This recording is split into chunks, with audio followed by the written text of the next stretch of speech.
தொடர்ந்து போர் நிறுத்த விதிமீறலில் ஈடுபட்டு வரும் பாகிஸ்தானுக்கு பதிலடி கொடுக்க வேண்டும் என காஷ்மீர் முதல்வர் உமர் அப்துல்லா வலியுறுத்தியுள்ளார்.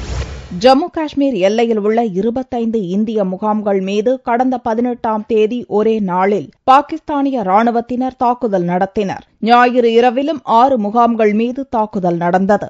இந்த தாக்குதல்களின் போது எல்லை பாதுகாப்பு படை வீரர்கள் மட்டுமின்றி அப்பாவி மக்களும் காயமடைந்துள்ளனர். இந்நிலையில் எல்லையில் பதற்றத்தை தணிக்கும் வகையில் இருநாட்டு ராணுவ உயரதிகாரிகள் அளவிலான பேச்சுவார்த்தை நடத்தப்பட வேண்டும் என்று காஷ்மீர் முதல்வர் உமர் அப்துல்லா மீண்டும் வலியுறுத்தினார். பாகிஸ்தானின் அத்துமீறல் தொடர்ந்தால் இந்தியா பதிலடி கொடுக்க வேண்டும் என்றும் உமர் அப்துல்லா வலியுறுத்தியுள்ளார். இதனிடையே போலீஸ் நினைவு தினத்தை முன்னிட்டு டெல்லி சாணக்கியபுரியில் உள்ள போலீஸ் நினைவிடத்தில் மத்திய உள்துறை அமைச்சர் சுஷில்குமார் ஷிண்டே அஞ்சலி செலுத்தினார். பின்னர் சுஷில்குமார் ஷிண்டே கூறுகையில், பாகிஸ்தானிய ராணுவத்தினர் தொடர் அத்துமீறல் மற்றும் பயங்கரவாதிகளின் ஊடுருவல் ஆகிய விவகாரங்களில் மத்திய அரசு விழிப்புடன் இருப்பதாக தெரிவித்தார். காஷ்மீர் விவகாரத்துக்கு தீர்வு காண அமெரிக்கா தலையிட வேண்டும் என்று பாகிஸ்தான் பிரதமர் நவாஸ் ஷெரீப் கூறியதையும் சுஷில்குமார் ஷிண்டே நிராகரித்தார். देखिए, ये हमेशा हमारा स्टैंड रहा है.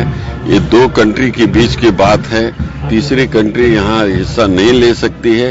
ये आज से नहीं, पंडित जवाहरलाल नेहरू से ये हम यही हमारा राय रख रहे हैं और आज भी वही हमारी राय है. இந்த ஆண்டில் மட்டும் 150 முறை போர் நிறுத்த ஒப்பந்தத்தை பாகிஸ்தானிய ராணுவத்தினர் மீறியுள்ள நிலையில் காஷ்மீரின் சம்பா மாவட்டத்தில் உள்ள எல்லைக்கு செவ்வாயன்று நேரில் சென்று நிலவரத்தை நேரில் ஆராயவிருப்பதாகவும் சுஷில்குமார் ஷிண்டே தெரிவித்தார்.